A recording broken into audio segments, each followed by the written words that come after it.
Hello students. तो जो हम फिगर ऑफ स्पीच पढ़ रहे थे इससे पहले वाले लेक्चर में, उसी सीरीज़ में हम आगे चलते हैं। हमने 4 फिगर ऑफ स्पीच के बारे में पढ़ा था। तो जो हमारा 5th फिगर ऑफ स्पीच है वो हमारा है oxymoron. Oxymoron figure of speech ये भी एक बहुत ही सबसे सरल फिगर ऑफ स्पीच है। किसी भी सेंटेंस में अगर ये फिगर ऑफ स्पीच यूज़ किया गया हो तो हम एक ही नज़र में एक ही बार सेंटेंस को पढ़ेंगे और उसको तुरंत बता देंगे कि यहाँ पे ये फिगर ऑफ स्पीच यूज हुआ है। अब ऑक्सीमोरोन का मतलब क्या होता है? विरोधाभास। अब यहाँ पे इस सेंटेंस में, उन सेंटेंसेस में जहाँ पर इस फिगर ऑफ स्पीच का यूज किया होता है तो वहाँ पे कुछ शब्द ऐसे लिखे होंगे, कोई 2 वर्ड ऐसे लिखे होंगे जो आपस में अपोजिट होंगे, एंटोनिम होंगे, जिनकी मीनिंग एक दूसरे के विपरीत होगी। और उन दोनों का यूज हम इसलिए करते हैं ताकि जो हमारा सेंटेंस है उसका अट्रैक्शन, उसका इफ़ेक्ट, उसका जो प्रभाव है वो लिसनर जो है, जो उसको सुनता है और जो उसको बोलता है, वो बढ़ जाए। तो इसकी डिफिनेशन सबसे पहले हम देखते हैं। तो इसकी डिफिनेशन है, in this figure of speech, in this figure of speech two different words, two different of words having opposite meaning, having opposite meaning are used to increase the effect of the speech. तो यहाँ पर हमने ये definition लिख दी है कि definition क्या है इसमें, कि in this figure of speech 2 different words having opposite meaning, कि 2 ऐसे वर्ड्स जिनकी मीनिंग क्या हो, अपोजिट हो, मतलब वो एंटोनिम हो एक दूसरे की, वो हम यूज़ करते हैं। क्यों यूज़ करते हैं? इसके पीछे भी एक रीज़न है। वो रीज़न क्या है कि अगर ऐसा करने पर क्या होता है कि जो इफ़ेक्ट है, जो प्रभाव है, जो कुछ भी बोला गया है, जो सेंटेंस से बताया गया है, उसका जो प्रभाव है वो क्या कर जाता है? इंक्रीज कर जाता है। इंक्रीज मतलब बढ़ जाता है। तो अब इसको हम एक एग्जाम्पल से समझने की कोशिश करेंगे। एक एग्जाम्पल मैं लिख रहा हूँ छोटा सा, कि I have an open secret, कि मेरे पास एक खुला रहस्य है। अब आप यहाँ पे सेंटेंस को ध्यान से देखेंगे तो इसमें हमने 2 ऐसे शब्दों का यूज किया है जो आपस में कहीं ना कहीं मैच नहीं करते उसी लाइन में। क्योंकि सीक्रेट मतलब होता है रहस्य। रहस्य क्या होता है? वो छिपा हुआ होता है, वो हिडन होता है। लेकिन इससे पहले हमने एक ऐसे वर्ड को यूज किया है जो क्या है? ओपन है। ओपन मतलब होता है खुला हुआ। तो अगर रहस्य है तो उसको तो क्लोज होना चाहिए, बंद होना चाहिए, किसी को भी ना पता होना चाहिए। लेकिन जो वर्ड हमने यूज किया ओपन, उससे मतलब खुला हुआ होना। तो कहीं ना कहीं रहस्य और ओपन दोनों मिसमैच कर रहे हैं। तो ऐसे 2 सेंटेंस, ऐसे कोई भी सेंटेंस जिसमें 2 ऐसे वर्ड आए हों जो आपस में मिसमैच करते हों, आपस में एक दूसरे का अपोजिट एक्सप्रेस करते हों, वहाँ पे जो फिगर ऑफ स्पीच यूज होगा वो होगा ऑक्सीमोरोन। अब इसके बाद जो हमारा 6वां फिगर ऑफ स्पीच है वो है एपोस्ट्रफी। एपोस्ट्रफी मतलब क्या होता है कि इसमें in this figure of speech, in this figure of speech, in this figure of speech we speak to someone, हम किसी एक ऐसे व्यक्ति के बारे में बताते हैं या बोलते हैं, who is dead or not present, who is not present, or speak to an, और speak to an inanimate object. अब इसको जरा ध्यान समझिए, इसमें लिखा क्या गया है कि जो एपोस्ट्रफी होता है वो क्या होता है कि एक ऐसा फिगर ऑफ स्पीच होता है जिसमें हम किसी एक व्यक्ति के बारे में कुछ कहते हैं, उसको संबोधित करते हैं। अब जिस भी व्यक्ति के बारे में हम कुछ कह रहे हों वो व्यक्ति क्या होता है, या तो उसकी मृत्यु हो गई होती हो, वो उस समय ना हो साथ, या वो उस समय जीवित हो लेकिन सामने ना हो, अनुपस्थित हो। तो अगर किसी ऐसे व्यक्ति के बारे में कुछ कहा जा रहा है, वो व्यक्ति स्पीकिंग के दौरान प्रेजेंट ना हो या तो उस व्यक्ति की डेथ हो चुकी हो पहले पास्ट टाइम में, तो वहाँ पे जिस भी फिगर ऑफ स्पीच का यूज़ करेंगे हमें अपॉस्ट्रोफी होगा। लेकिन हर बार ऐसा नहीं कि हम किसी व्यक्ति के बारे में ही बात करेंगे, हम कोई इनएनिमेट ऑब्जेक्ट मतलब होता है निर्जीव वस्तु कोई हो, उसको भी हम संबोधित कर सकते हैं, उसके विषय में भी हम कुछ कह सकते हैं। तो अगर ऐसे दो केसेस होते हैं तो वहाँ पे हम अपॉस्ट्रोफी का यूज करते हैं। इसको पहचानने का सबसे इजी वे क्या है कि इसमें in this figure of speech हम जो यूज करते हैं वो या तो एक अपॉस्ट्रोफी होगा या जो हमारा दूसरा इंटरजेक्शन होगा वो होगा ओ। या तो हम इस वर्ड से संबोधित करेंगे या तो नॉर्मली हम वर्ड को लिखने के बाद अपॉस्ट्रोफी लगा देंगे। तो ऐसा कोई भी सेंटेंस जिसमें अपॉस्ट्रोफी आया हो या ये इंटरजेक्शन आया हो तो उसमें हम आसानी से इन दोनों को देखकर बता सकते हैं कि फिगर ऑफ स्पीच कौन सा अपॉस्ट्रोफी है। लेकिन कुछ एग्जाम्पल्स में ऐसा नहीं होता है। जैसे कि हम लोग बचपन से पढ़ते आ रहे हैं, एक पोएम है जिसकी 2 लाइनें बहुत ब्यूटीफुल हैं, आप भी देखिए। Twinkle twinkle twinkle twinkle little star, twinkle twinkle little star, how I wonder what you are. अब यहाँ पर हम देखेंगे अगर twinkle twinkle little star how I wonder what you are, अब यहाँ पे किसकी बात हो रही है, किसके विषय में बोला जा रहा है? एक छोटे से तारे के बारे में बोला जा रहा है जो कि क्या कर रहा है, ट्विंकलिंग कर रहा है। ट्विंकलिंग मतलब चमक रहा है। तो उस तारे के बारे में बोला जा रहा, तारा है क्या यहाँ पर? इनएनिमेट ऑब्जेक्ट है, एक निर्जीव है। तो अगर किसी भी निर्जीव के बारे में कुछ संबोधित किया जाएगा और अपॉस्ट्रोफी आया हो, ये किसी एक ऐसे व्यक्ति के बारे में जो कि उस समय डेथ उसकी हो गई हो उससे पहले ही या उस समय प्रेजेंट ना हो, तो वहाँ पे हम इस फिगर ऑफ स्पीच का यूज करते हैं। दूसरा figure of speech, O captain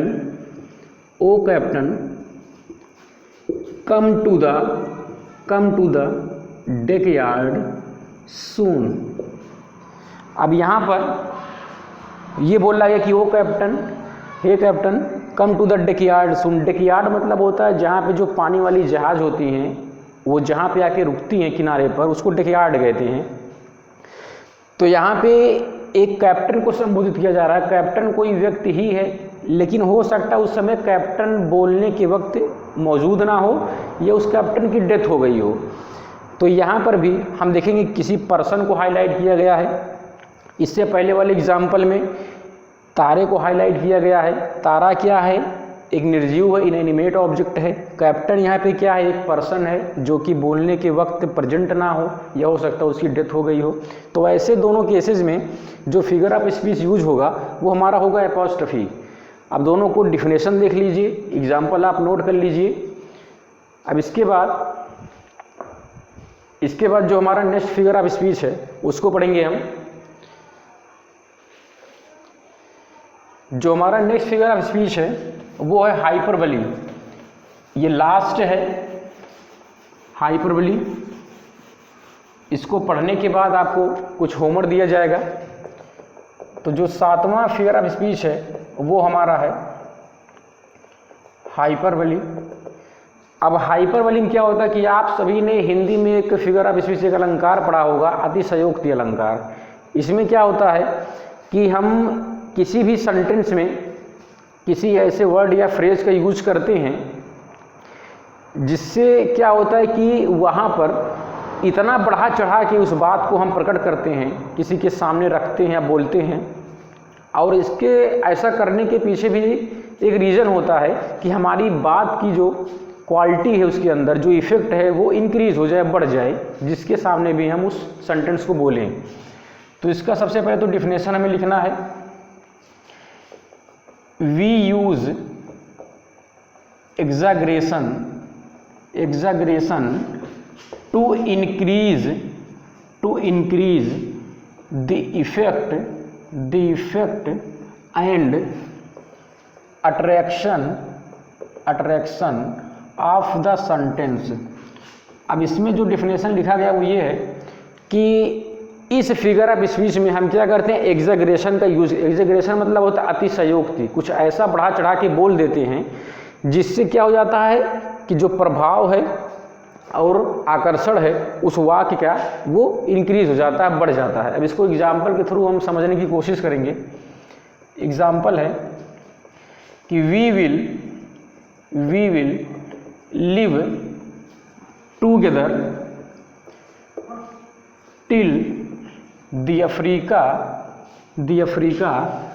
and Australia meet. अब यहाँ पे एक सेंटेंस लिखा गया है कि वी विल लिव टुगेदर, हम एक साथ रहेंगे। कब तक रहेंगे? जब तक अफ्रीका और ऑस्ट्रेलिया आपस में मिल ना जाते हैं। अब यहाँ पे ध्यान से पढ़ेंगे कि यहाँ पे दो कॉन्टिनेंट बताए गए हैं, एक है अफ्रीका, दूसरा ऑस्ट्रेलिया। अब ये दोनों अलग अलग कॉन्टिनेंट हैं, अलग अलग दूरी पर स्थित हैं, अलग अलग प्लेस पर हैं, तो ना तो ये दोनों मिलेंगे और ना ही हम यहाँ पे दोनों सेपरेट होंगे। तो यहाँ पे जो रहना है उसको लिंक किया गया है किसी एक ऐसे इंफॉर्मेशन से जो कि इम्पॉसिबल हो। तो यहाँ पे हम कह सकते हैं कि चीज़ों को बढ़ा चढ़ा के स्पष्ट किया गया है, इसीलिए जो यहाँ पे फिगर ऑफ स्पीच होगा वो हमारा होगा हाइपरबोली। अब हम दूसरा एग्जाम्पल समझते हैं। जो हमारा दूसरा एग्जाम्पल है वो है second example, she wept ocean of tears. कि वह शी वेप्ट मतलब होता है रोना, ओशियन ऑफ टीयर्स कि इतना रोई कि आंसुओं का जो समुद्र है उतने जैसा रोई। अब यहाँ पे आंसुओं का समुद्र तो आँख से निकलेगा नहीं, लेकिन फिर भी यहाँ पे ओशन ऑफ टीयर्स यूज किया गया है जो कि एक अतिशयोक्ति का काम कर रहा है, एग्जैगरेशन का काम कर रहा है।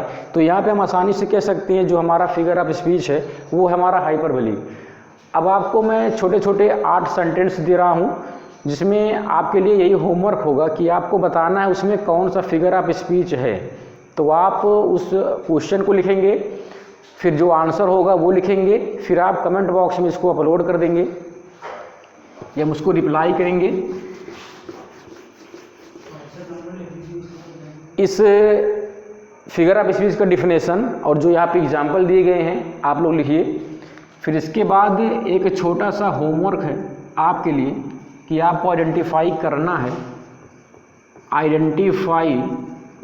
Identify the figure of speech used in the following given sentence.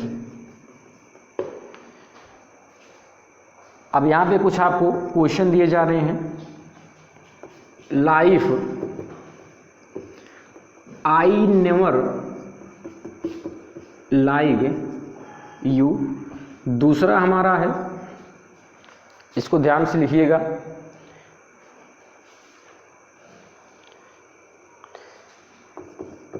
Love is blind, love is blind. तीसरा, O solitude, O solitude give me your opinion in this matter. ये तीसरा हमारा सेंटेंस हो गया। फोर्थ है, the river of blood flooded in the battle. ये हमारा fourth है। फिफ्थ हो गया, he fought like a lion in the war. Next है, he was a lion in the war. हमारा सातवां सेंटेंस है,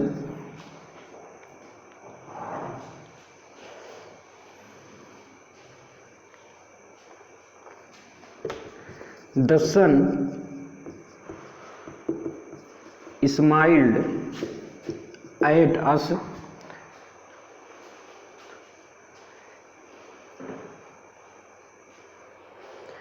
अब जो हमारा लास्ट है वो है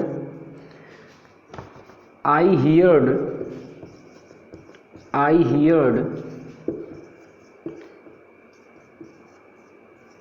the knocking of the door. तो यहाँ पे आपको 8 सेंटेंसेस लिखे गए हैं जो कि बहुत ही छोटे छोटे सेंटेंसेस है। आपको क्या करना है, उसको ध्यानपूर्वक पढ़ना है और उसमें कौन सा फिगर ऑफ स्पीच है उसको आपको लिखना है। अब व्हाट्सएप नंबर यहाँ पे लिख दिया जा रहा है, व्हाट्सएप नंबर आपको लिख दिया जा रहा है यहाँ पर, जिससे आप व्हाट्सएप भी कर सकते हैं 9506385646। I hope you understand it well what I have taught you, जो कुछ भी यहाँ पे आपको पढ़ाया गया है। Thank you, have a nice day.